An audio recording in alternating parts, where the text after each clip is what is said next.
السلام علیکم ورحمۃ اللہ وبرکاتہ۔ لک الحمد یا اللہ، الصلاة والسلام علیک یا سیدی یا رسول اللہ۔ اما بعد فاعوذ باللہ من الشیطان الرجیم، بسم اللہ الرحمن الرحیم۔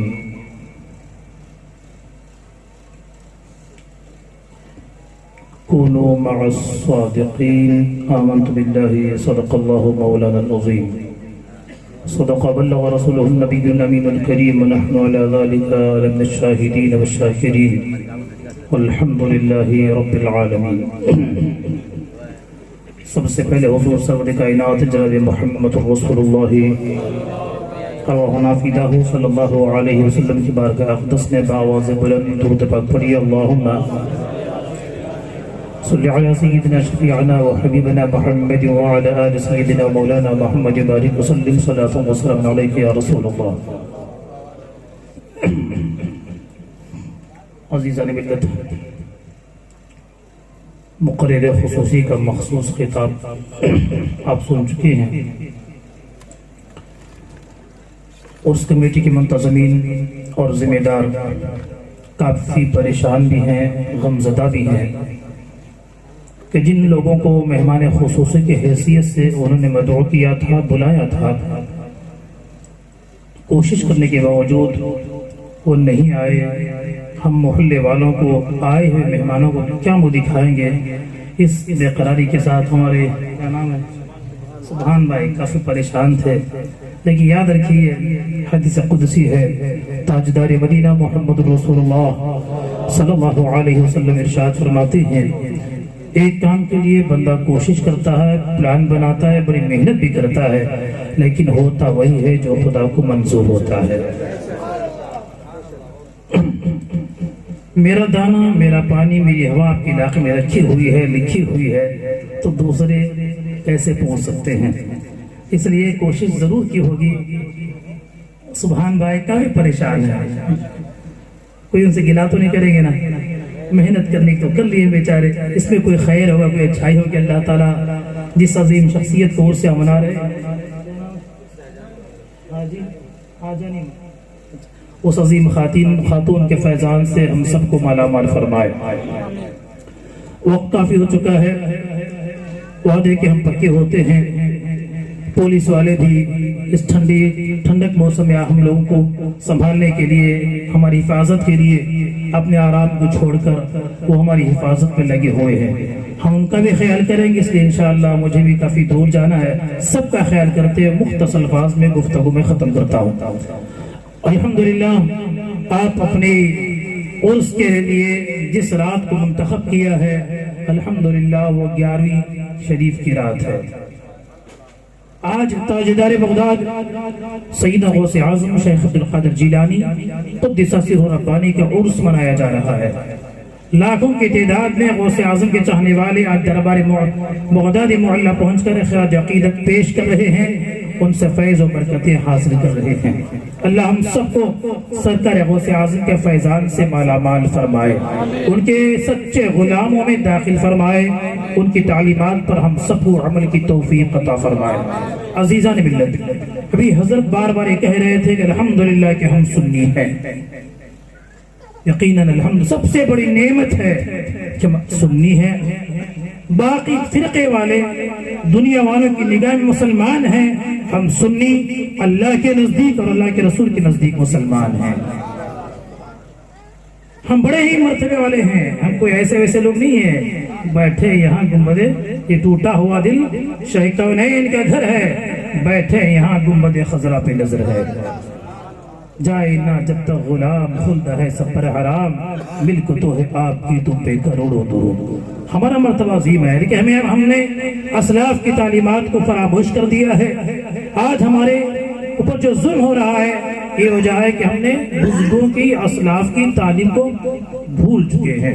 غوث اعظم کورس کرتے ہیں، یہاں ایک عظیم خاتون کی یاد میں جلسے کا ہم نے انعقاد کیا ہے، لیکن ان کی تعلیمات کیا ہیں، ان کی سیرت کیا ہے، یہ ہم بھول چکے ہیں۔ حضرت سرکار غوث پاک کی یہ کرامت بارہا آپ نے سنی ہوگی، وہ اپنی ماں کی پیٹ سے روزہ رکھ کر پیدا ہوئے ہیں۔ یہ ساری واقعات سنے ہوئے پرانے واقعات ہیں. ماں کے گود سے حافظ قرآن ہیں. کیوں؟ اس کی وجہ کیا ہے؟ ان کی ماں ہے. ان کی ماں جب تک سیدنا غوث اعظم شیخ عبد القادر جیلانی رضی اللہ عنہ اپنے پیٹ میں ہے، ماں کے پیٹ میں ہے، تو ماں کو خیال ہوتا ہے ایک امانت میرے پاس ہے. بچے ہمارے پاس اللہ نے جو دیے ہیں یہ امانت ہے. ان کی تعلیم کی طرف، ان کی تربیت کی طرف توجہ نہیں دیتے ہیں. بس 15 سال کے ہو گئے، 20 سال کے ہو گئے، جب بچے آوارہ ہو جاتے ہیں تب آپ کیا کرتے ہیں؟ روتے ہیں، دعاؤں کے لیے، تعویذوں کے لیے ادھر ادھر بھاگتے ہیں. جب تربیت کرنی ہوتی ہے ہم ان کی طرف توجہ نہیں دیتے ہیں. حضرت غوث پاک کی ماں نے اپنے باپ نے گود میں جو بیٹا ہے، اپنے پیٹ میں جو بچہ ہے، اس کی حفاظت کرتی ہیں. وہ 14 پارے کی حافظہ ہیں. اٹھتی ہیں تو قرآن پڑھتی ہیں، بیٹھتی ہیں تو قرآن پڑھتی ہیں، چلتی ہیں تو قرآن پڑھتی ہیں. جب بچے کی پیدائش ہوتی ہے 2 سال وہ بچہ اپنی ماں سے دودھ پیتا ہے. آج کون سی ماں ہے جو وضو کر کے بچے کو دودھ پلاتی ہے؟ ہماری مائیں ہوتی ہیں، بچے کو دودھ پلاتی ہے، گالیاں بکتی ہوتی ہے، سیریل دیکھتی ہوتی ہے، ادھر ادھر کے بکواسیں کرتی ہوتی ہے. یہ غوث پاک کی ماں ہے. اور یہ بیٹا آگے چل کر دین کا خادم بنے، دین کی خدمت کرے، میرا نام روشن کرے. کہیں بچہ امانت ہے، اس کی صحیح تعلیم کے لیے، تربیت کے لیے باوضو دودھ پلاتی ہیں. اس کا اثر ہے. سرکار غوث پاک فرماتے ہیں کہ میں، استاد سے فرماتے ہیں کہ میں حافظ قرآن بن گیا. میں 14 پارے کا آدھے قرآن کا جو حافظ بنا، یہ کسی درسگاہ میں نہیں، 9 مہینے پیٹ میں، 2 سال گود میں رہ کر میری ماں سے قرآن سنتے سنتے میں حافظ قرآن بن گیا. رہے پابند احکام شریعت ابتدائی سے، نہ چھوٹا شیر خواری میں بھی روزہ غوث اعظم کا. الیہ یا مبارک آتی ہے آواز خلوت پہ، یہ دربار الہی میں ہے رتبہ غوث اعظم کا. تو عزیزان ملت اسلامی، حضرت غوث اعظم الحمدللہ. خدا کا شکر ادا کیجئے، ہمارا یہ علاقہ ہے اور کیرل کے بعض علاقے ہیں الحمدللہ درگاہوں پر خرافات سے محفوظ ہیں، ہے نا. آج جائیں درگاہوں پر، اندر جانے ہم کو نہیں ہوتا ہے. عورتوں مردوں کے اختلاط ہوتا ہے، خرافات ہوتی ہیں، قوالیاں ہوتی ہیں. وہاں کے جو مجاور ہوتے ہیں ان کے زبانوں پہ کیسے کیسے کلمات ہوتے ہیں. قرآن کا ایک چھوٹے سے چھوٹا سورہ بھی وہ صحیح نہیں پڑھتے. آج درگاہوں کی ذمہ داری سنبھالے ہوئے ہیں. غوث اعظم سید شیخ عبد القادر جیلانی رضی اللہ عنہ علم سے اتنی محبت 33 سال سے علم حاصل کرنے میں گزارتے ہیں. کتنے سال؟ 33 ایئرز. 33 سال پڑھتے ہیں. آج ایسے لوگ جو مدرسے کی صورت نہیں دیکھے ہیں وہ پیری موریدی کرتے ہیں. غوث پاک فرماتے درست العلم حتی صرت قطبا ونلت السعد من مولا الموالی. ہے نا؟ نیند تو نہیں آ رہی، میں ختم کر رہا ہوں. درست العلم حتی صرت قطبا ونلت السعد من مولا الموالی. مرادی یا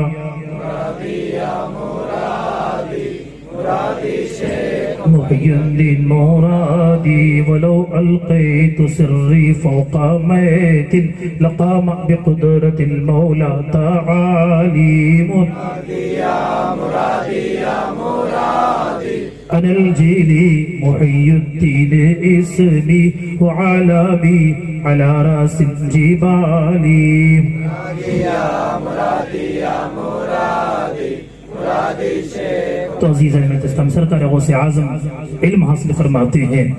33 سال علم حاصل کرتے ہیں. علم حاصل کرنے کے بعد الحمدللہ ریاضت بھی کرتے ہیں، مجاہدہ کرتے ہیں، مشقتیں اٹھاتے ہیں، عالم بن کے سامنے آتے ہیں. اللہ اکبر، واعظ و نصیحت کرنا چاہتے ہیں. دل میں ایک طرح کا ڈر ہے، یہ بغداد ہے، علماء کا شہر ہے، عربیوں کا شہر ہے، میں عجیب ہوں کیسے واعظ و نصیحت کروں. کسی حال میں ہے، ایک بار بیٹھے ہیں، پیچھے سے تھپ تھپایا آواز آئی. گھوم کے دیکھا تو تاجدار مدینہ محمد الرسول اللہ صلی اللہ علیہ وسلم سامنے جلوہ گر ہیں. ہمارا ایمان ہے، ہمارا ایمان آج بھی ہمارے سرکار، ہمارے حبیب آج بھی زندہ ہیں. آج بھی ارے ہمارے نبی تو نبی ہیں، سرکار تو سرکار ہیں. ان کی عشق میں، ان کی محبت میں جو فنا ہوتے ہیں وہ بھی اپنے قبر میں سلامت رہتے ہیں. مڑ کے دیکھا سیدنا محمد رسول اللہ صلی اللہ علیہ وسلم تشریف فرما ہے. فرماتے ادعو الی سبیل ربک بالحکمت والموعظۃ الحسنہ، پیارے اٹھو واعظ و نصیحت کرو. وہ سے پاک فرماتے ہیں یا رسول اللہ صلی اللہ علیہ وسلم میں عجمی ہوں، یہ عربیوں کے سامنے کیسے گفتگو کرو. سرکار قریب بلاتے ہیں، نزدیک بلاتے ہیں، اپنا لعاب دہن ڈالتے ہیں. کیا بخشتے ہیں؟ تھوکے مبارک ڈالتے ہیں. پوچھو ان وہابیوں سے، کہتے ہیں ہم نبی معاذ اللہ کی مٹی میں مل گئے ہیں، اللہ کی بارگاہ میں چمار سے بھی زیادہ ذلیل ہیں. وہ بڑے بھیا ہیں. مکہ مدینہ منورہ جاؤ تو مسجد نبوی کی نیت سے جاؤ، سرکار کو دیکھنے کی نیت سے نہ جاؤ. ان سے پوچھو کیا اپنا تھوک چاٹنے کو تیار ہیں؟ اگر وہ اپنا تھوک نکل چاٹنا شروع کریں گے نا، گھر والے کیا کریں؟ ہاتھ پاؤں باندھے سیدھے شیووں کا لے کے جائیں گے، مانا سا لے کے جائیں گے. لیکن ہے نا، صرف سرکار کے لعاب مبارک پر علماء گفتگو کرنا چاہیں تو پورا سال کئی جمعے کئی گھنٹے صرف لعاب دہن مصطفیٰ میں گفتگو کر سکتے ہیں. بلکہ 7 مرتبہ سرکار نے لعاب دہن عطا فرمایا، تشریف لے کے گئے. تھوڑی دیر گزری تھی، پھر کسی نے پیٹ تھپ تھپایا، گھوم کے دیکھا تو سیدنا مولا کائنات علی ابن ابی طالب رضی اللہ عنہ تشریف فرما ہے. وہی فرماتے ہیں بیٹے واعظ و نصیحت کرو. فرماتی ہاں علی ابن ابی طالب اے امیر المومنین، میں کیسے واعظ کروں نصیحت کروں؟ میں تک عجمی ہیں، عربی لوگ بھی ہیں. تو حضور علی ابن ابی طالب قریب بلاتے ہیں، 6 مرتبہ اپنا لعاب دہن ڈالتے ہیں. کتنی مرتبہ؟ سرکار نے کتنی مرتبہ؟ 7. سیدنا غوث پاک نے پوچھا اے علی ابن ابی طالب یا جدی، آپ سے پہلے سیدنا محمد رسول اللہ صلی اللہ علیہ وسلم تشریف لائے تھے، 7 مرتبہ اپنا لعاب دہن عطا فرمایا، آپ 6 مرتبہ کیوں؟ آج کہتے ہیں کہ ہم کہتے ہیں نا، لوگ کہتے ہیں معاذ اللہ نبی ہمارے بڑے بھیا کے برابر ہیں، نبی ہمارے بڑے بھیا کے برابر ہیں. تو حضرت علی فرماتے کہ لوگ یہ شبہ نہ کر لیں کہ ہم معاذ اللہ مشابہت ہو جائے. آپ مسجد نبوی شریف جاتے ہیں، 3 قبریں سرکار کی ایک ہی جگہ بنی ہوئی ہیں. سیدنا محمد رسول اللہ، سیدنا ابوبکر صدیق، سیدنا عمر فاروق. کیسے بنی؟ 3 قبریں ایسی بنی. ساتھ بنی ہے نا، علماء صاحب نے 12 سنا ہوگا. تینوں قبریں برابر بنی ہوئی نہیں ہے. ایک قبر ایسی ہے، اس کے پیچھے 3 قبریں پیچھے بنی ہوئی. کیوں؟ یہ ادب و احترام کی بنیاد پہ ایسا کیا گیا ہے. غوث پاک کو سرکار نے لعاب دہن عطا فرمایا. اس کے بعد واعظ و نصیحت کا یہ عالم ہو گیا کہ 60 ہزار 70 ہزار سامعین سرکار غوث پاک کی واعظ کی محفل میں آیا کرتے تھے. جمعہ کے دن صبح میں، اتوار کی شام میں، منگل کی صبح میں، ہفتے میں 3 مرتبہ واعظ و نصیحت فرماتے ہیں. تینوں دن ہزاروں کی تعداد میں، لاکھوں کی تعداد میں لوگ شریک ہوتے ہیں. واعظ میں اتنا درد ہوتا تھا، اتنی تاثیر ہوتی تھی، لوگ روتے انتقال. ہر محفل ختم 2 4 5 کبھی اس سے بھی زیادہ میتیں بنا کرتی تھی. حضرت غوث پاک الحمدللہ آج بھی ہماری مدد فرماتے ہیں. کرتے ہیں کہ نہیں کرتے ہیں؟ آج بھی ہماری سنتے ہیں، ہم کو دیکھ رہے ہیں، ہماری مدد فرماتے ہیں. بغداد شریف میں ایک تاجر ہیں، تجارت کا سارا سامان باندھنے کے بعد اور رخت سفر باندھنے کے بعد اپنے شیخ کے پاس گئے. کہا حضرت میں تجارت کے لیے ملک شام جانا چاہتا ہوں، میں نے نیت کر لی ہے کہ بزنس کے لیے مجھے بغداد شریف سے شام جانا ہے، آپ اجازت دیں کہ میں شام جاؤں، تجارت کروں. تو ان کے جو شیخ تھے آنکھ بند کیا، مراقبہ کیا، غور و فکر کیا، آنکھ کھول کے فرماتے بیٹے سفر نہ کرو، سفر نہ کرو، تجارت کے لیے نہ جاؤ. کیوں نہ جاؤ؟ کہا جاؤ گے تو تمہارے جان کا خطرہ ہے، تمہارے مال کا خطرہ ہے، تمہیں قتل کر دیا جائے گا. اس لیے ہنستا ہوا گیا تھا، روتا ہوا، چہرہ چھوٹا ہو گیا، واپس آ رہا ہے. راستے میں سیدنا غوث اعظم شیخ عبد القادر جیلانی رضی اللہ عنہ کی ملاقات ہوئی. اترا چہرہ دیکھ کر غوث اعظم نے پوچھا کیا ماجرا ہے، کیا ارادہ ہے؟ فرماتے حضور میرا ارادہ سفر کا تھا، تجارت کا تھا، کاروبار کا تھا، لیکن میرے شیخ نے منع کر دیا ہے کہ جاؤں گا تو جان کا بھی نقصان ہوگا، مال کا بھی نقصان ہوگا. تو حضرت غوث پاک فرماتے ہیں جاؤ کچھ بھی نہیں ہوگا. جاؤ کچھ بھی، یہ شیخ کہتے ہیں کہ جاؤ گے تو فنا ہو جاؤ گے، جان و مال کا نقصان ہو جائے گا۔ اسے پاک فرماتے ہیں جاؤ کچھ بھی نہیں ہوگا۔ اسے پاک کی بات مان لی، سیدھا چلے گئے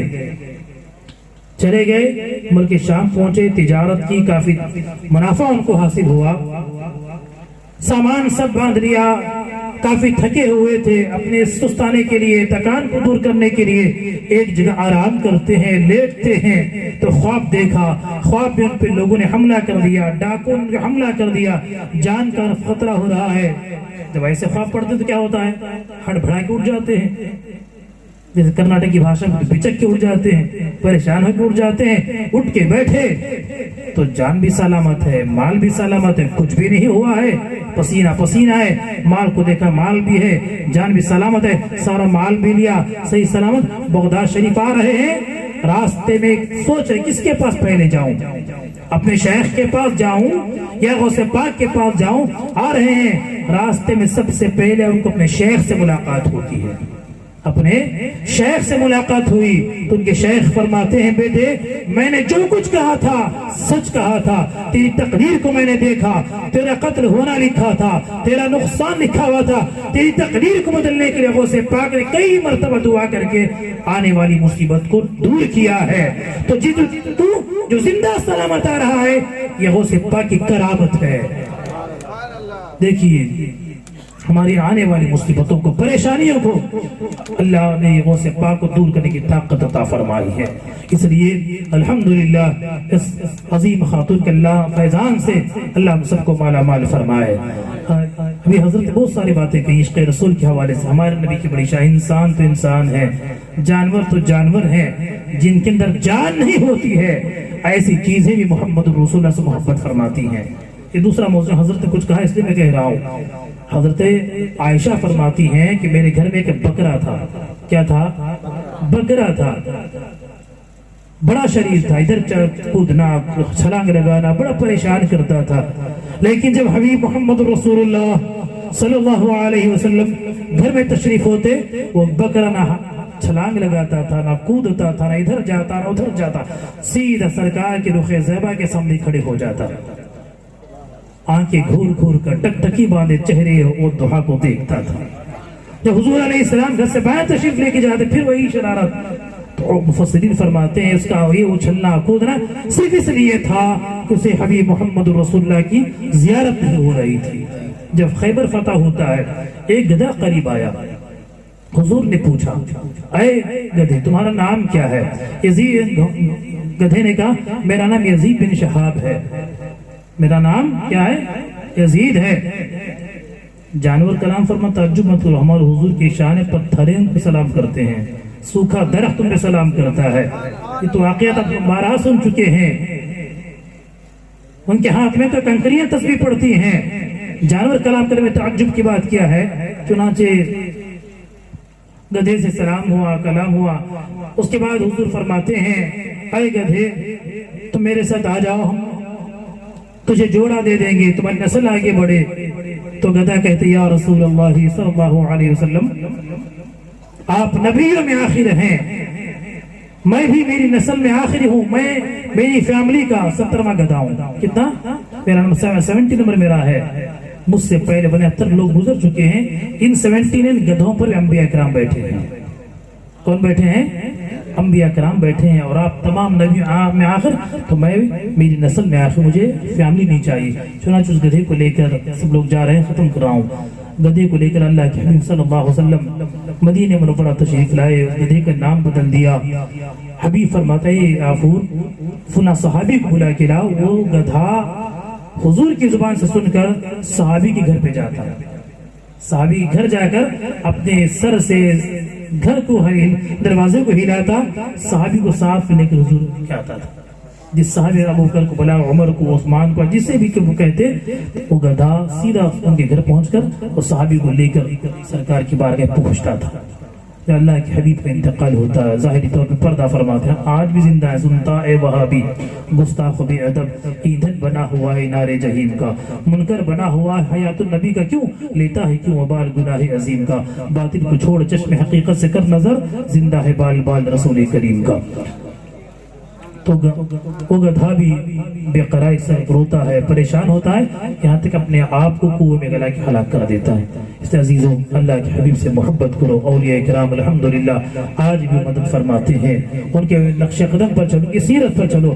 اللہ ہم سب کو اولیاء کرام کی سیرت پر چلنے کی توفیق عطا فرمائے۔ اس کے بنانے میں، سجانے میں جتنے لوگوں نے حصہ لیا ہے، اللہ ہم سب کے صدقات کو، ہدیوں کو اپنی بارگاہ میں قبول فرمائے۔ آمین۔ السلام علیکم ورحمۃ اللہ۔